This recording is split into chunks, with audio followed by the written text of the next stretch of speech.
My whole thing whenever I'm talking to people about stuff is questioning, what do we actually have to do? Because we can feel like I have to do all of this, but you don't have to do all of the things. Maybe you're focusing on something you naturally enjoy. Make it be things that you're actually looking forward to. Or if you still have some resistance, you hire somebody to do that. Have you hit a wall when it comes to growing your business? Then welcome to the Wingnut Social podcast, helping home professionals and luxury brands accelerate their success with proven marketing strategies and expert industry practices. Now, here's your host, Darla Powell.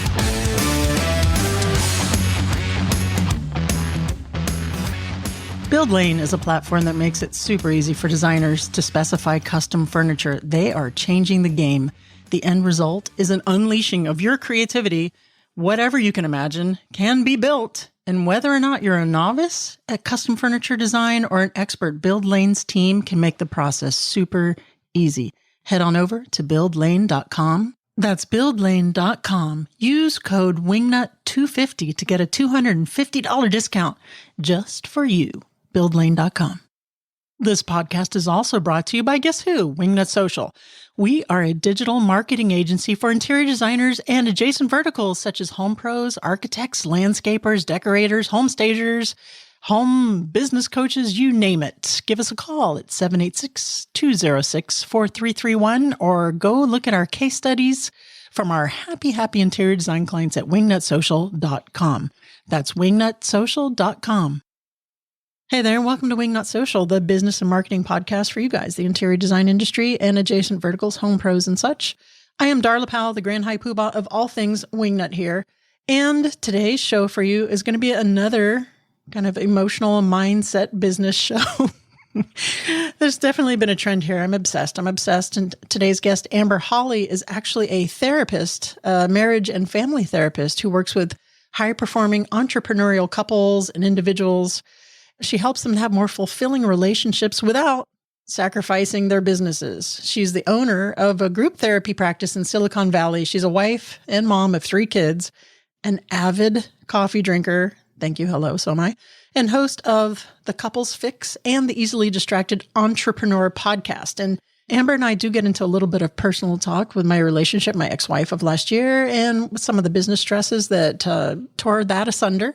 And maybe how that could be mitigated if you guys are in business with your significant other, your spouse, etc. And we also talk about burnout, avoiding burnout, and some ways that you can manage burnout. And with the interior design industry going hella balls to the wall right now, I see it every day in the groups, in the chats, people DMing me that they're in tears. They're just so busy and they're getting ready to just fall down, and some of them even call it quits, especially with all the back orders and the stress going on there with things out of our control. So you guys are going to want to stay tuned and listen to my interview with Amber Hawley. But before we get into that, y'all know what time it is. It's time for mini news sesh. Yeah. Hey, Emily, Lisi, welcome back. What do you have for us today? Today we're talking about Pinterest, right? Yep. Today we've got straight from the horse's mouth on Pinterest, proven ways to grow your audience.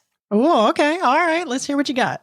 Okay. So the first thing that Pinterest says is to create fresh content weekly. So you should be putting out at least 1 post per week on Pinterest. But these are not like resharing posts. These are posts you've created, curated that have the link to your website, right? Yeah, correct. Okay. Mm-hmm. Okay. Not necessarily a link to your website because there are things called idea pins. So this is kind of like a new feature on Pinterest where they don't take you away from Pinterest. They keep you on Pinterest. So for idea pins, you don't link away to your website. So idea pins are basically, they're kind of like stories. Like if you find videos on your feed, those are most likely idea pins. And Pinterest is really pushing these. So the more you post them, the more exposure you're going to get. So just to make sure I understand, are those annoying videos when I'm really just trying to find pretty pictures and add them to my new home board? Yep. Yeah. Those are idea pins. Yeah. I was going over Pinterest with Shell and we're saving stuff to the new home board. And we're both like, with the video, get out of my way, or just stop it with the video. We just want pretty pictures. I hate them. I'm really annoyed by them. I'm not sure what's going to happen with them, but if they're pushing them for the algorithm for you to get traction on Pinterest, I guess it's worth trying. You say here too that another way to grow your Pinterest is to use trends. So I guess that is part of it, right? Yeah, they actually have a website. If you go to trends.pinterest.com, you can type in a keyword and see a whole list of different topics that are trending. So, for example, right now, fall decor ideas for the home is a topic that's trending. So that'll give you an idea of what to post. So you can post a picture of a home that's decorated for the fall and include those keywords in your pin, and that's going to help you get traction as well. Now, here's something that's really interesting because we know that on Instagram, text overlay on your images is a killer. It's a huge account killer, but on Pinterest, it's a super good thing. They want text overlay. Why is that? So for text overlay, specifically on idea pins, that's going to help your SEO on Pinterest. So when you put that text overlay, when you're creating an idea pin, that text will come up when someone searches for that text. If that makes sense. So it's different from like if you put a text overlay on Instagram, Instagram is not really searching for that or crawling for that text. Right, correct. Okay, yep. Okay. So that makes sense because Pinterest is very SEOable, Googleable, right? Yeah. Mm-hmm. I'm making up words. Okay. Next is topic tag before you publish. So with any pin, you should be tagging relevant topics. So you'll be given an option before you publish the pin to tag things like interior design or just like general topics like that match whatever type of content you're posting. Okay, well, that makes sense.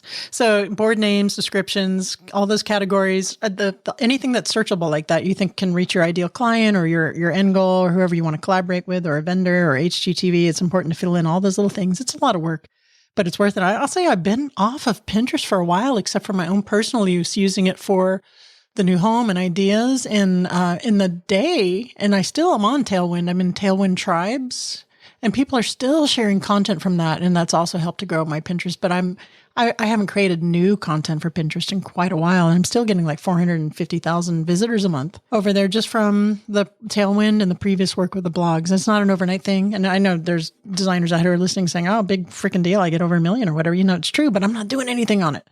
So, and it's not overnight, but a little bit of elbow grease and a little bit of hard work, and they have staying power. They really do. It's exponential. They keep getting shared. And check out, we did a whole episode on Tailwind for Pinterest back in the day. My editor will put that in the show notes. But check that out. It's super helpful to grow your Pinterest as well. And it seems like they're rewarding us for playing with the new toys, just like everybody else, right? Facebook and Instagram. Play with our new idea pins, which I hate. But, I guess maybe I'll try it.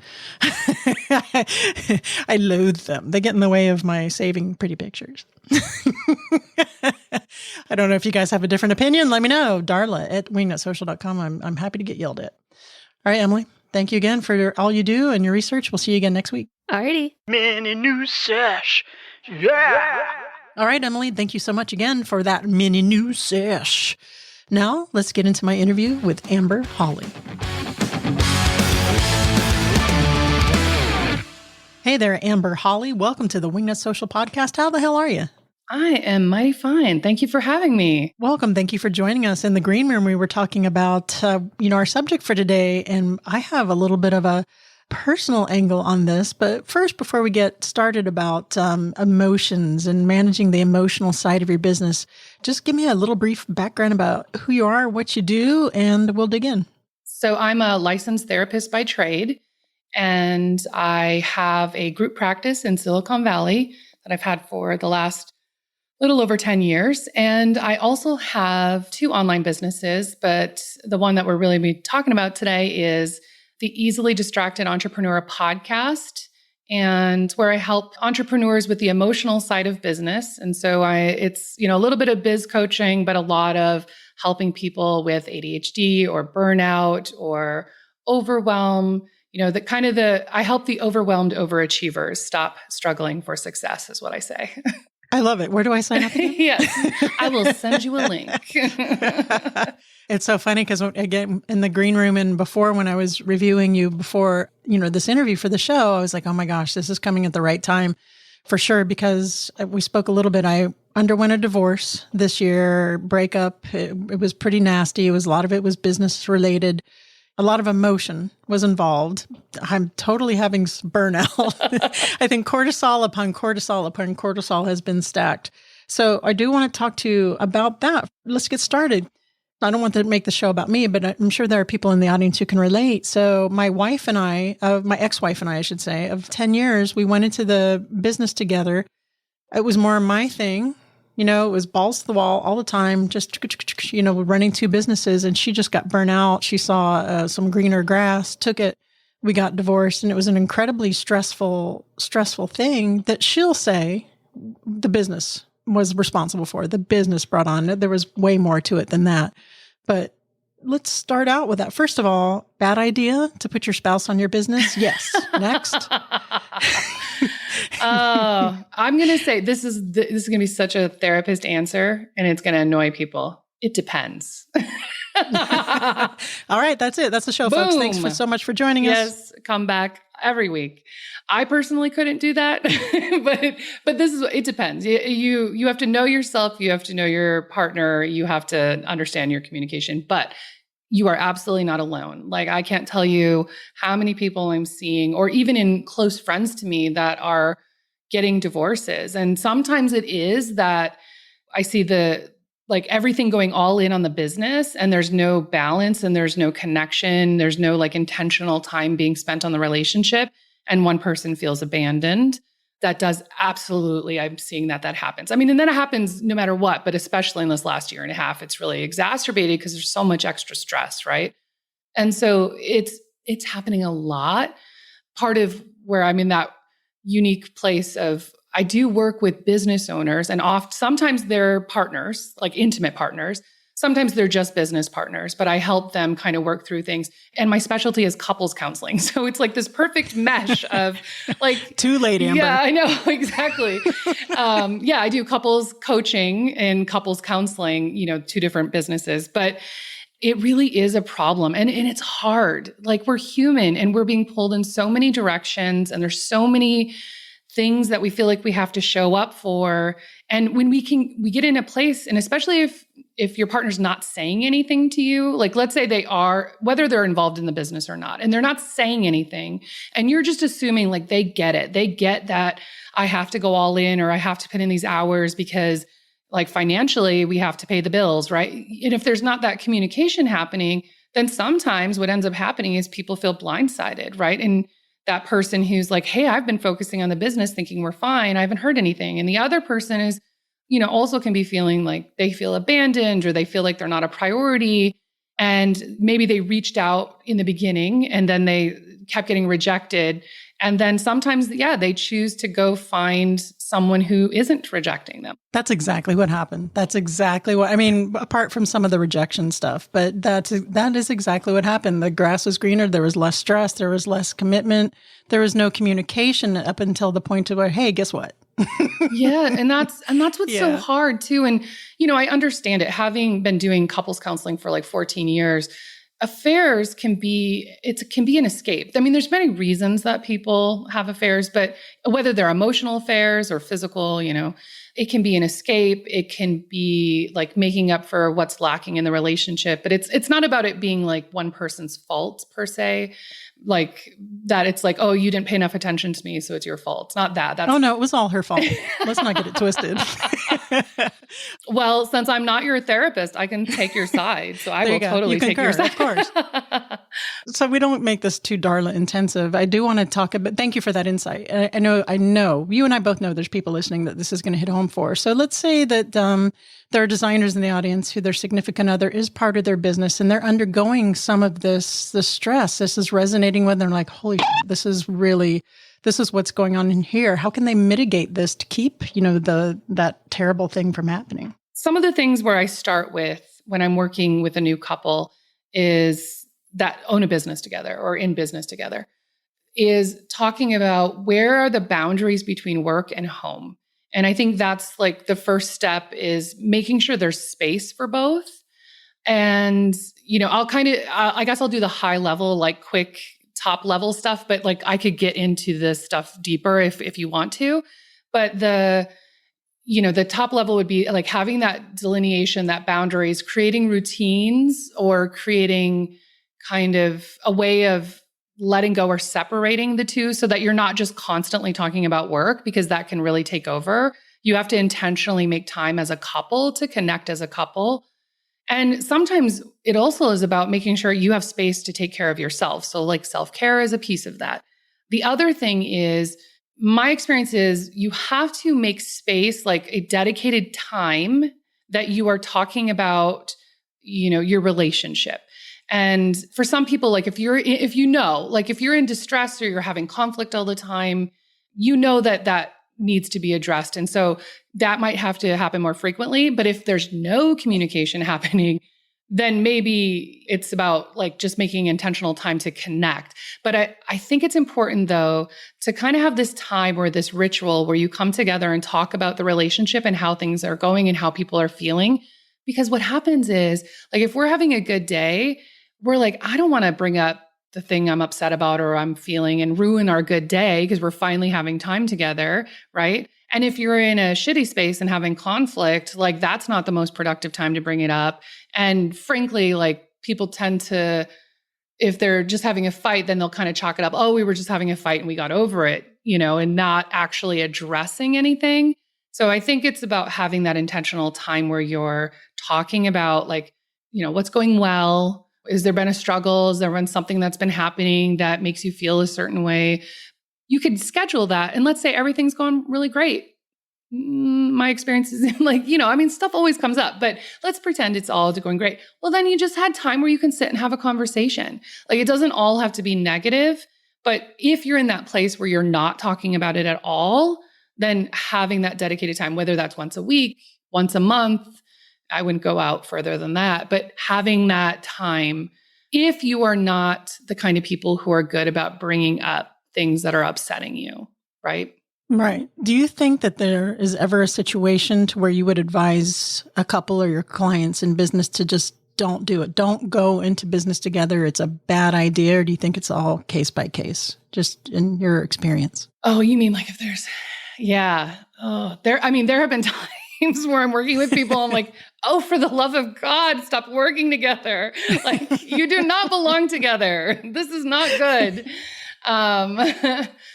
And as a therapist or even as a couples coach, I don't always say that, although I say it in a way, like I'm pretty direct. So, but it's not my decision to make, right? But it seems so clear. I think when you have a dynamic where maybe one person is kind of like the person in charge and the other person is in a support role, and if you're having terrible communication outside of the business, you're not connecting at all, there's all these other conflicts and dynamics happening, that would be a great time, like, because especially in that scenario, if you're not like all in, to really find, can someone else come in and take over those roles and you be able to step out? So that way it kind of keeps it cleaner.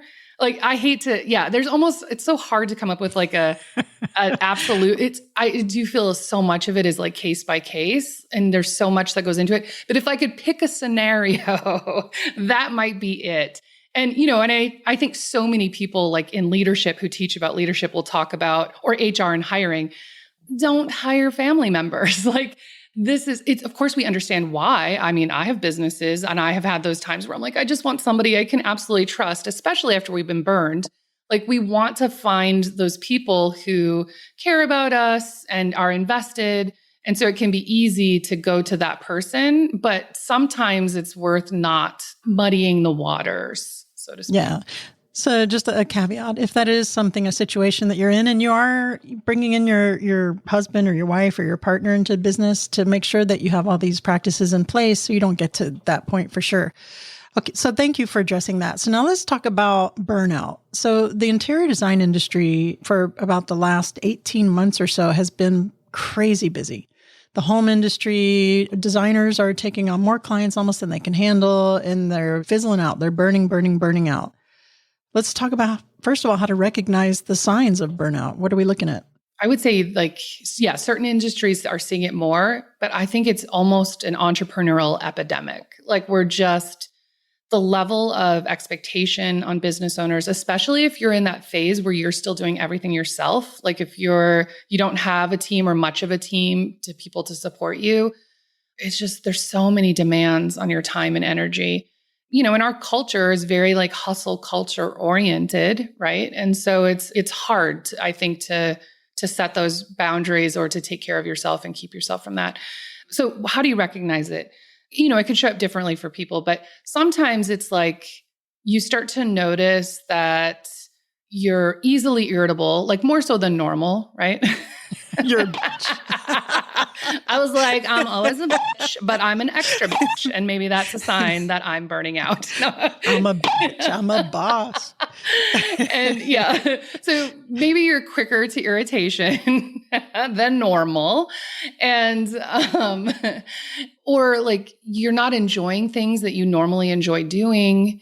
You could feel exhausted no matter how much sleep you get. Like often by the time I think a lot of people recognize that there's a lot of physical symptoms that are happening.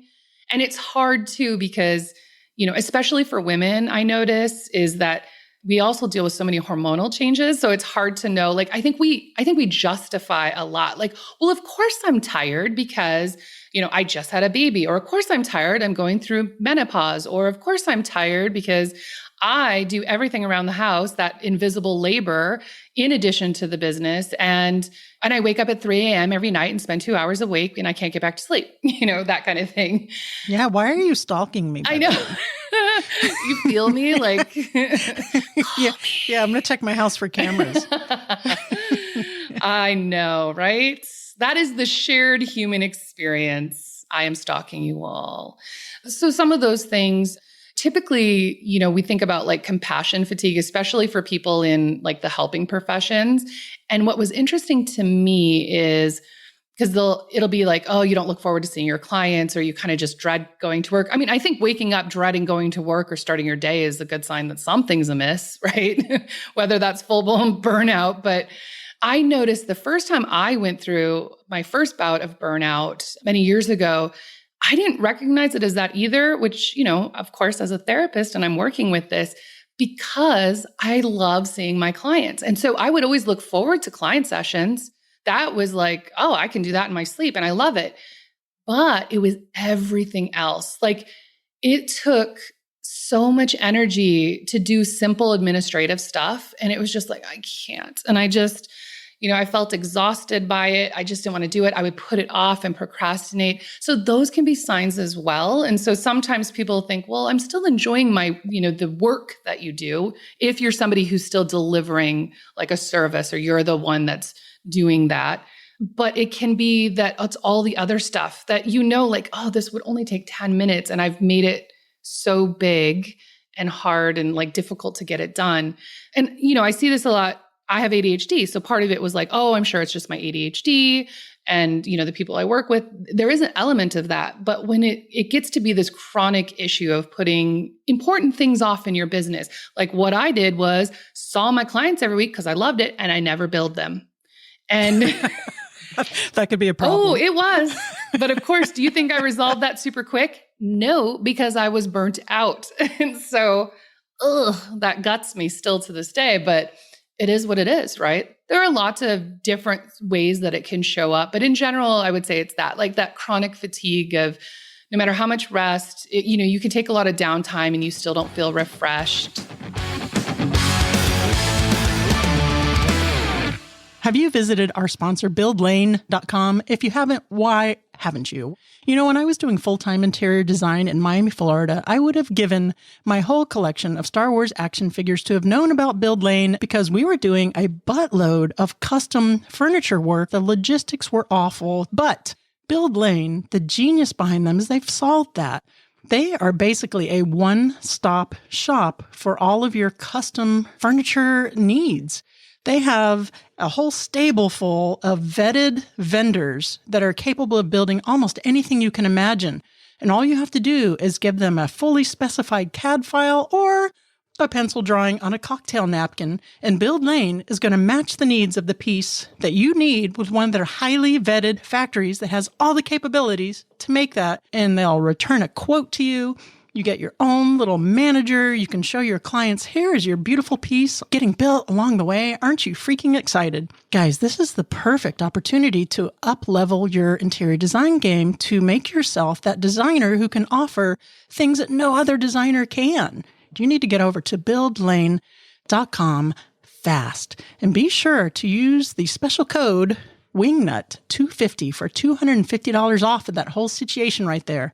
That's buildlane.com, Wingnut 250. You're going to love them. Hey, this is Darla from Wingnut Social. Wingnut Social is a marketing agency for the interior designers, and I know something about that because I am an interior designer. And when I was doing full-time design in Miami, Florida, my social media marketing made all the difference in bringing me leads and clients. And not only that, but broadening my awareness, my reach, my brand awareness, and keeping me top of mind for clients when they were ready to pull that trigger on my interior design services. And right now, I know you guys are super, super busy. But we all know that it's not going to last forever. So it's very important to keep top of mind and keep that pipeline stoked for when this super unprecedented busy design season decides to, go away, to do the opposite. And right now we have 2 slots left open for our full service digital marketing before we close enrollment for the fall and reopen it back sometime in December. So 2 spots left open for our full service social media marketing. We are busy. We have a waiting list, and that is because we have a very low churn rate. And what a churn rate means in the industry is, someone comes in, someone goes out, someone comes in, someone goes out, and sales has to, churn, has to keep on top of it. Well, at Wingnut Social, nobody leaves. Nobody leaves, which is a testament to the job that we do for our clients. As a matter of fact, you can go to wingnutsocial.com, check out the case studies at the very top navigation, and you can see some of the results that we've managed to achieve for our clients while doing their digital marketing. Head on over to wingnutsocial.com or give us a call at 786-206-4331. We'll be happy to help you out.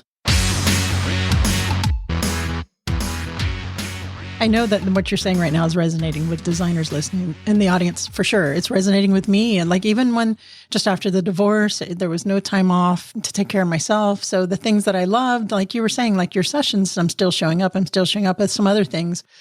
The burnout, I would procrastinate and put things off. So however that's looking for you out there, and however that's manifesting, I'm sure there's some parallels that can be drawn. Let's talk about learning some strategies to keep that from happening, from getting to that critical point. Yes, definitely. My favorite strategy is one that also takes effort. It is hiring people or delegating to people. Delegation is my favorite strategy because I love that too. Yes. Yeah, there are things that need to be done in your business. And burnout, regardless of burnout, you might not have been the best person to be doing that. Just because you're good at something doesn't mean you should do it, right? That's like that being in your zone of genius thing, not like, I'm super competent on a lot of stuff. I was a .commer before becoming a therapist. I'm very techie. I could do a lot of the things. And I realized this is not a good use of my time, right? And, there are many strategies to assess that, like what you delegate, but that's my favorite. But I know it's also hard to onboard and train, or even if you hire a business that does this as their expertise, you still have to kind of get them familiar with your stuff, although I think that's easier when this is somebody's expertise. But my experience in hiring in the last year and a half is that even when other people are burnt out, so even though it's their expertise, they're still screwing up and not showing up. And it's like, oh, for the love of God, please. I'm finding that. And I just recently moved to Southern Maryland, and it's not just me who's noticing this, but I'm looking for contractors and stuff for home remodel and home build. And they're burnt out. Then nobody really wants to do anything. Everybody's just burnt out. So it's hard to find. So it's manifesting itself all over the place. And people not returning calls and, that kind of, it's so hard. And for me, I'm already crap at follow-up, but especially when you're in burnout, then to remember to follow up with those people. And so stuff kind of gets drug on and on. So delegation's my favorite. I also think it's about kind of assessing what's important. What can I just delete off my list right now? And, when we tell people just let go of something, nobody wants to do that. Oh, I'm losing something. And so, I have a whole process of focusing on more what's important to you and what you get to keep as opposed to what you're letting go of. But my favorite strategy is I just say put a pin in it. Because if I am told, well, first of all, I have that rebel tendency. So if I'm you need to let that go and stop doing that. Well, no, I don't want to do that. But if you're oh, you have a lot going on right now, how about you just postpone that for a little bit? okay, I can do that. Like, let me put a pin in it and I'll put a pin in it for 3 months and I can follow up, or a month, or whatever feels comfortable for you. Sometimes we never get back to those pins. That's the reality, because they weren't that important. But sometimes it's like, no, this is important to me. But realistically, when I look at like my schedule and my goals for the quarter, I just have to put a pin in that thing, right? And so there's that process, and that kind of goes into, again, everyone's favorite therapist word, boundaries. So having boundaries, having boundaries around how much you work, how you work, like setting expectations for team members, for clients, about when you'll respond to things, what's the time frame in which you'll get back to people, and kind of switching that up. And sometimes you have to experiment and then say, oh yeah, that's not working and I've got to shift it. And then you have to communicate it to people. But I think we are chronically overscheduled. And I think it's about saying you need more space in your day than you think you do. I know that's hard though, because as you know, for designers, it's similar to being a therapist, right? Where we only get paid for butt and chair. So if you're not showing up, you're not getting paid. And so it's really hard if you're feeling financial pressure or stress or worry about losing money or clients to say no, that I can't take somebody. But I think it's entrusting that there's plenty of business there. Obviously, you're saying there's like a ton of business. Yeah, people are overloaded. Too much. And setting expectations for people around like, okay, I can't do this now, but I can do it in 3 months, right? Like setting that, and you can set up systems, like even saying, I mean, there's so many people that I've been working with, you know, that like redesigning a website or something like that, where it's like you pay a deposit and then, you know, in 2 months is when it's going to happen, right? And so there are ways to still keep money coming in, but make sure that you are being really diligent about, I just can't add more people to my plate. Yeah, that's what we've done here at Wingnut. We have a waiting list. We're at capacity. And for me, it's quality over quantity any day. 100%. And you want people to have a good experience, right? And that's my experience. Most business owners want people to have a good experience. And yeah, you kind of figure that out. Like I've done that too, where taking on way too many people. And then I'm like, ugh. And then, you know, I don't want my client disappointed and I don't want to feel like I'm dropping the ball, because then I feel worse. And then I'm going to feel more of that stress and overwhelm, right? Right. Amber, I want to say, I love what you said about figuring out that you need more space in your day. Because in the beginning, I was a victim of, I had to book every like 15-minute block. But the more I've learned what my pace is, what keeps me happy as a natural introverted extrovert, I guess, or extroverted introvert, however you say, I have my day broken down to one extroverty thing or one big thing. Like today, the big thing is the podcast interview. And then I'll layer in some admin or maybe some working in the business a little bit, and then dreaming on the business, you know, the chief visionary officer on the business. And then that's it. That's it. I'm done for the day. And then tomorrow's another day and I'll break it down the same way. And I find that since I've started implementing this, you know, in just like little bite-sized pieces I can handle, that has really reduced my stress. And I have a terrific team. Now, if I didn't have them, I would really just be a creek. But, you know, that handle, you know, outside of my zone of genius. Thank you, Gay Hendricks. That was a terrific book that I recommend all the time, The Big Leap, who discusses that. So we're trying to just bite off more than we can chew. And that used to be me, and now it's not. And if someone says, hey, that's it, you're done with the day, I'm like, yeah, I sure am. And it feels so good. It sure does. Although it can take some people time to get comfortable with that, right? Like there can be a lot of like guilt about being done, or, you know, that it's too easy. I mean, there's so many things that come up for people. But yeah, actually this week I'm doing my Real Schedule Challenge. So this stuff is really top of mind for me.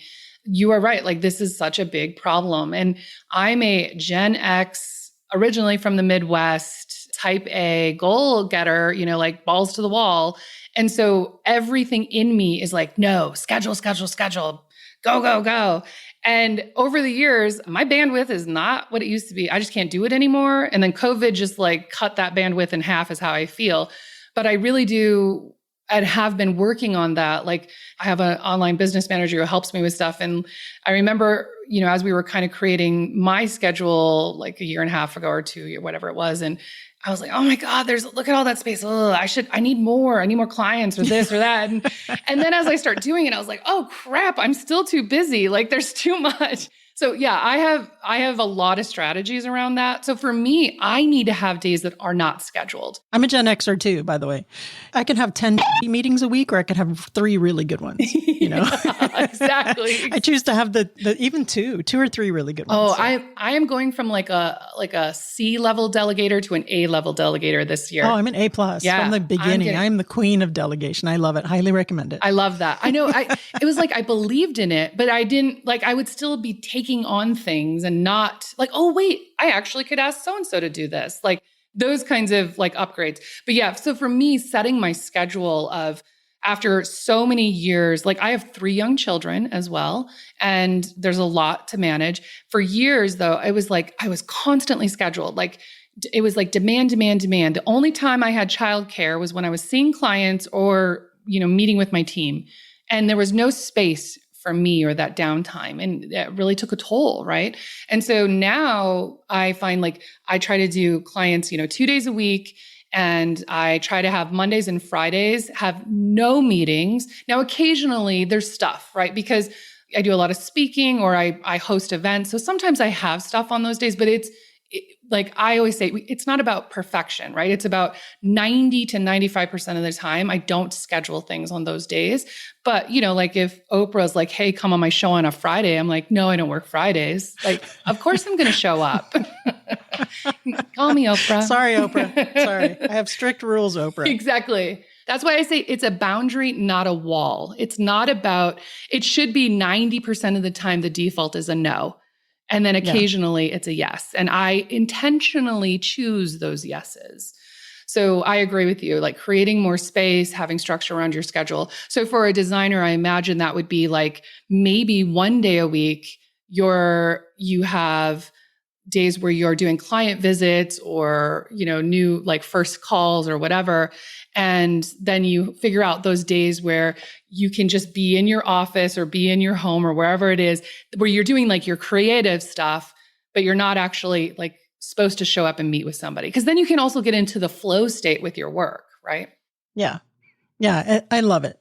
You're speaking, you're singing my song. And it's made such a huge difference. I mean, it was either that or crack, especially with the stress of this year and last year. Amber, is there anything that I forgot to ask you that you think that the audience needs to hear before we get into the What Up Wingnut round? I mean, I could talk forever about this kind of stuff and give lots of advice around like how to kind of come back from burnout or prevent it. I think it is my whole thing whenever I'm talking to people about stuff is questioning what do we actually have to do? Because we can feel like I have to do all of this. One, some of that stuff, no. Because like, even like social media, everyone like, oh, of course you have to do social media. Maybe. I mean, yes, I see. Of course. For sure. For sure you do, Amber. No, but maybe you outsource it. It's like the yeah. Okay, I see where you're going. Okay, approved. I meant like yourself, like you personally. Sorry, that's not what I meant. I meant personally. But you don't have to do all the things. Maybe you're focusing on one and like focusing on something you naturally enjoy, right? And make it be things that you're actually looking forward to. Or if you still have some resistance, you hire somebody to do that. That's what I mean, like having that delegation.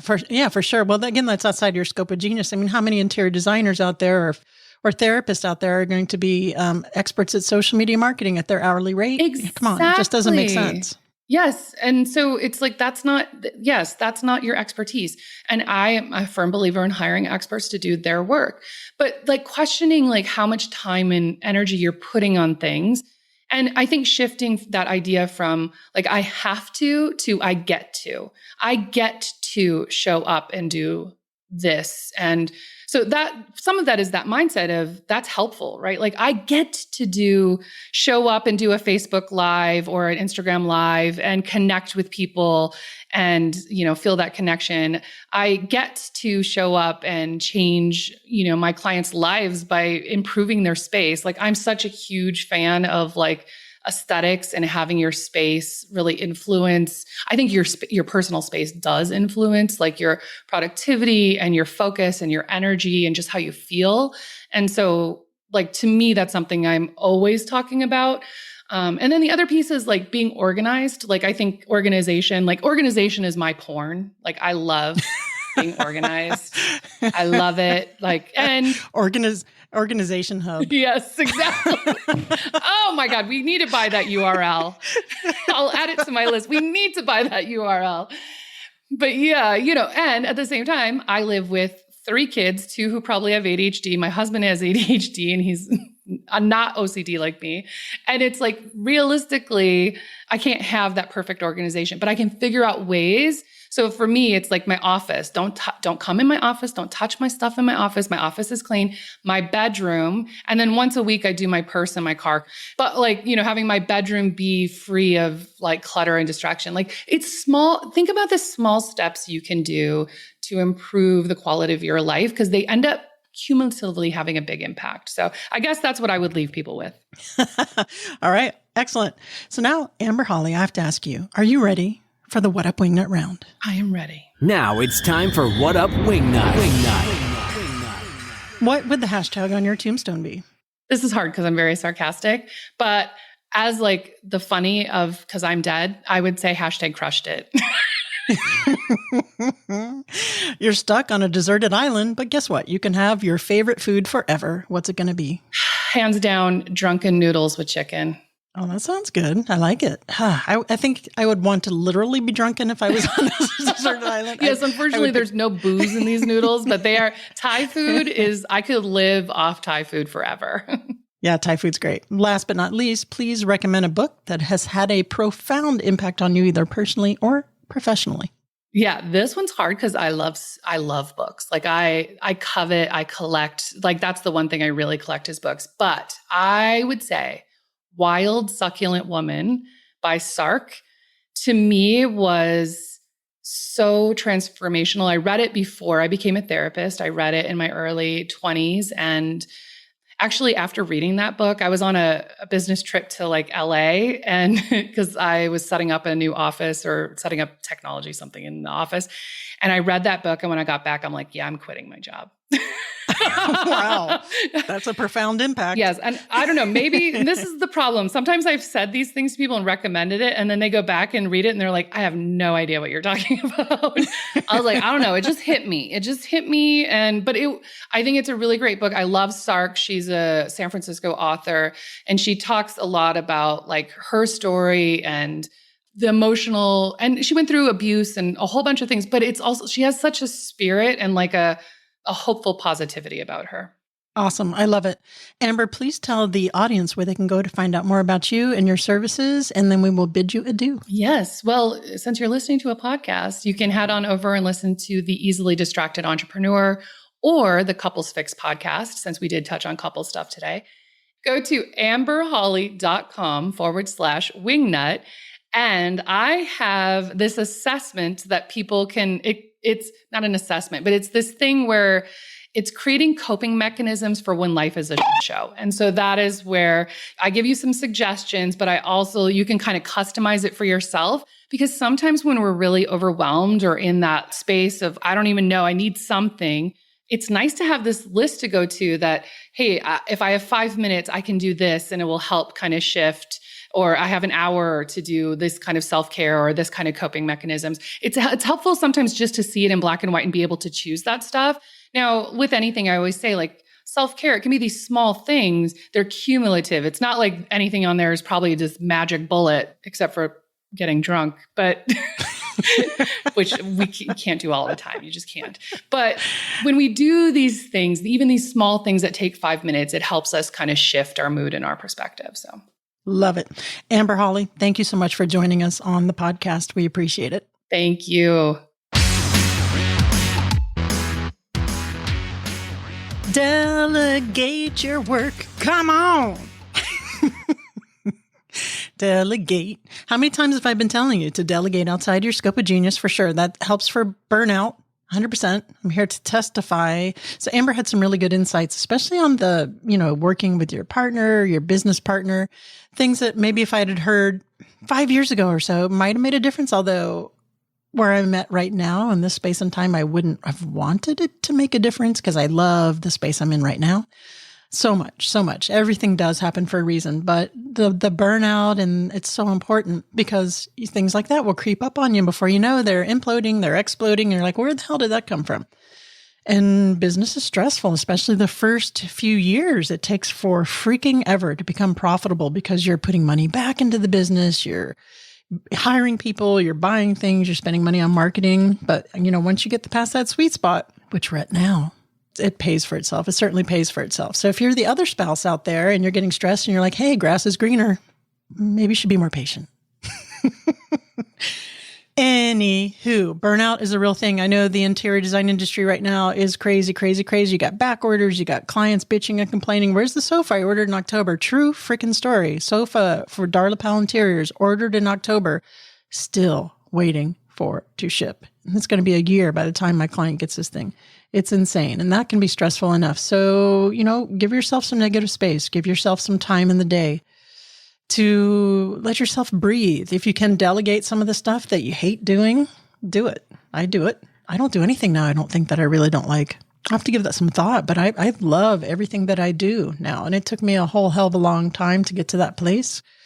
But here I am. It's made a huge difference. And life happens, and I feel well prepared to deal with stress now with some of these new tools. And Amber certainly gave us some great advice and some new tools. Don't forget, before I take a hike here and go take pictures of my new house in the landscaping that we're working on for Darla Powell Home. Michelle and I bought a house. We're closing on it in October. Michelle and I bought a house. We're closing on it next month. We plan on remodeling it in phases. So be sure to follow that journey over at Darla Powell Home on Instagram.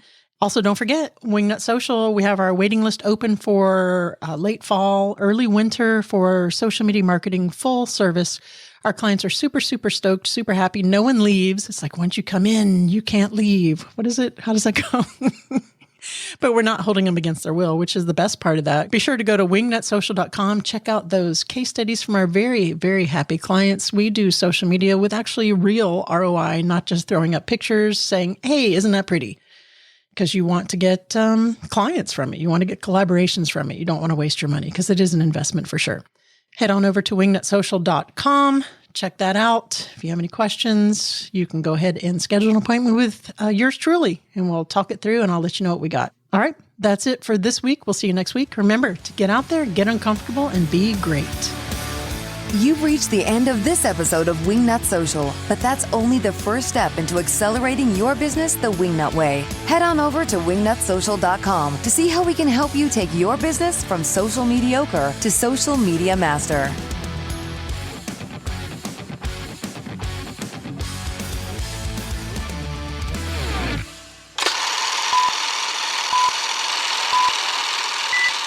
Also, remember to get on our wiki. I am stalking you all. Actually, if you go to amberhawley.com/show. Oh, no, I'm sorry. /wingnut. I mean, is waffle acceptable? Good boy, Mango.